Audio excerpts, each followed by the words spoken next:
શ્રી ગણેશાય નમઃ. જય શ્રી કૃષ્ણ મિત્રો, સ્વાગત છે તમારું આપણી ચેનલમાં. આજે આપણે જાણીશું પુરુષોત્તમ માસની કથા, અધ્યાય 6. પ્રભુ વિષ્ણુની વિનંતી અને આધનબાઈ મનબાઈની વાર્તા.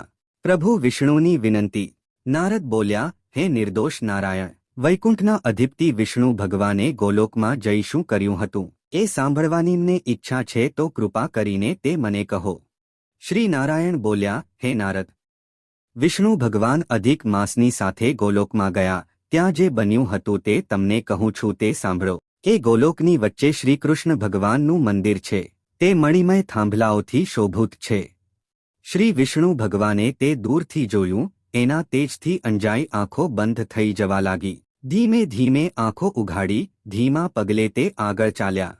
અધિક માસને પાછળ રાખ્યો હતો. ભગવાનના મંદિરે પહોંચી અધિક માસ આનંદયુક્ત થયો. અંદર જઈને વિષ્ણુએ તરત જ શ્રીકૃષ્ણને નમસ્કાર કર્યા. લક્ષ્મીપતિ વિષ્ણુ ભગવાને બંને હાથ જોડી સ્તુતિ કરી. શ્રી વિષ્ણુ બોલ્યા, વ્યાપક ગુણોથી પર ભક્તો સમક્ષ પ્રગટ થનારા અને ગોવાળનો વેશ ધારણ કરતા આપ ગોવિંદને હું વંદન કરું છું. આપ વૃંદાવનની વચ્ચે રાસમંડળમાં રહો છો. આપની સુંદર આકૃતિ ત્રણે ઠેકાણે વાંકી ઉભેલી જણાય છે. આપ બે ભુજાવાળા, હાથમાં મુરલી ધારણ કરનાર તથા પીળા વસ્ત્રો પહેરો છો. આપ અચ્યુત ભગવાનને હું વંદન કરું છું. એમ સ્તુતિ કરી વિષ્ણુ ભગવાન શ્રીકૃષ્ણ પ્રભુની આજ્ઞાથી એમના પાર્ષદો દ્વારા સત્કાર પામી સિંહાસન પર બેઠા. શ્રી નારાયણ બોલ્યા, હે નારદ, શ્રી વિષ્ણુ ભગવાને કરેલ ઉપરયુક્ત શ્રીકૃષ્ણ સ્તોત્રનો પ્રાત કાળે ઉઠીને જે પાઠ કરે છે તેના સર્વે પાપો નાશ પામે છે, અપકીર્તિ નાશ પામે છે અને લાંબા કાળ સુધી સત્કીર્તિ રહે છે અને તે જીવનપર્યંત સુખ સંપત્તિથી સમૃદ્ધ રહે છે. શ્રી વિષ્ણુએ ત્યાં બેઠા પછી એ અધિક માસને શ્રીકૃષ્ણના ચરણકમમાં નમન કરાવ્યું.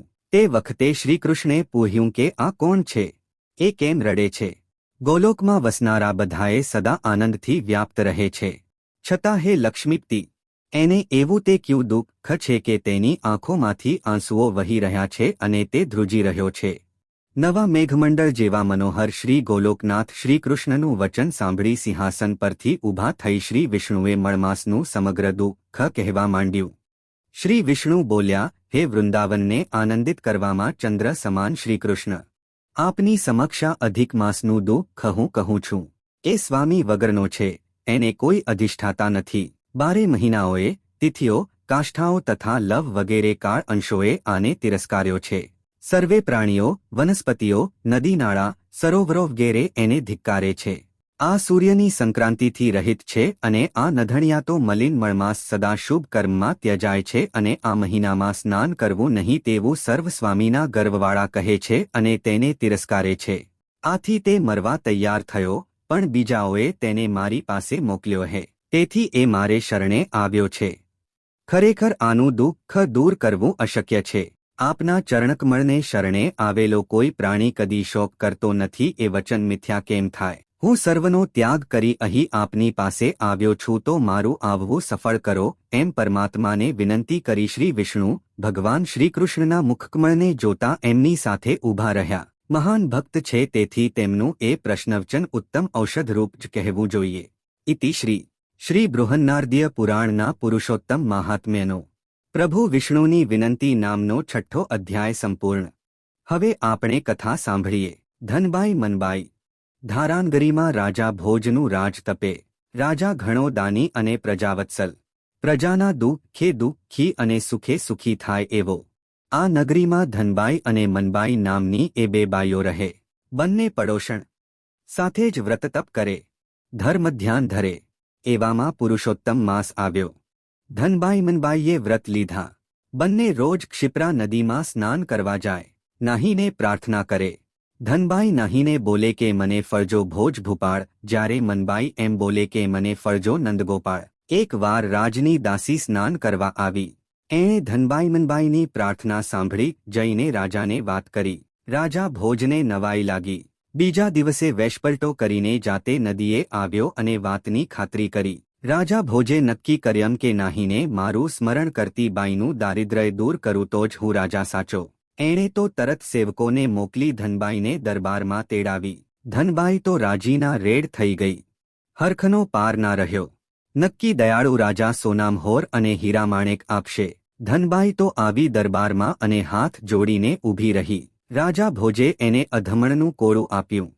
ધનબાઈની ભોંઠપનો પાર ના રહ્યો. એ તો મોટી આશા લઈને આવી હતી અને મળ્યું અધમણનું કોળું. આખા મહિનાની મહેનત માથે પડી. ફળિયામાં બધા જાણશે તો હાંસી કરશે એવા ડરથી ધનબાઈએ કોળું 4 આનામાં કાહિયાને વેચી દીધું અને ઘરભેગી થઈ ગઈ. આ બાજુ ધનબાઈ ગઈ અને મનબાઈ કાહિયાને ત્યાં આવી. મોટું કોળું જોઈને વિચાર કર્યો કે કોળું જ લઈ જાઉં. ફળિયાના છોકરા ખાશે તો રાજી થશે. એ તો 6 આના આપીને કોળું લઈ ગઈ. રીને લઈને જ્યાં કોળું કાપ્યું ત્યાં તો ન કરતી 1000 સોનામહોર પડી. મનબાઈ તો રાજી થઈ ગઈ. નક્કી આ પુરુષોત્તમ પ્રભુની જ કૃપા. મનબાઈએ 5 સોનામહોર વટાવીને સીધું સામાન ખરીદ્યા. 101 બ્રાહ્મણને નોતરી દીધા. જમાડીને મોં માગી દક્ષિણા દીધી. બ્રાહ્મણો તો મનબાઈનો જય જયકાર કરવા લાગ્યા. આ જય જયકાર વેશપલટો કરીને તમાશો જોવા આવેલા રાજા ભોજે સાંભળ્યો. ધનબાઈને બદલે મનબાઈનો જય જયકાર સાંભળીને એને નવાઈ લાગી. તપાસ કરતાં જાણવા મળ્યું કે ધનબાઈએ તો કોળું 4 આનામાં વેચી દીધું હતું. રાજા સમજી ગયો કે જેના ભાગ્યમાં ના હોય એને ભૂખ પણ ન આપી શકે. ધનબાઈને આ વાતની ખબર પડી ત્યારે એની આંખ ઉઘડી ગઈ. ભગવાનને ભૂલીને ભૂખ ભજ્યા એનું જ આ પરિણામ હતું. એમ કરતાં બીજો પુરુષોત્તમ માસ આવ્યો. ત્યારે ધનબાઈએ પૂર્ણ શ્રદ્ધાથી પ્રભુને ભજ્યા. ભગવાનની કૃપા થઈ અને એનું દારિદ્ર્ય ટળ્યું. અધિક માસ અંતરથી ભજે, ધરે પુરુષોત્તમનું ધ્યાન. અંતરથી આરાધના કરે, અવશ્ય મળે ભગવાન. આમ શ્રદ્ધાપૂર્વકના વ્રતથી ધનબાઈની મનોકામના પૂરી થઈ. તેમાંનું દુઃખ દરિદ્ર પુરુષોત્તમ પ્રભુએ દૂર કરી દીધા. હે પુરુષોત્તમ પ્રભુ, તમે જેવા ધનબાઈને ફળ્યા એવા શ્રદ્ધાપૂર્વક તમારું વ્રત કરનારને ફળજો. બોલો શ્રી પુરુષોત્તમ ભગવાનની જય. મિત્રો, જો તમને આ વિડિયો ગમ્યો હોય તો કોમેન્ટમાં જય પુરુષોત્તમ ભગવાન જરૂર લખજો. ધન્યવાદ.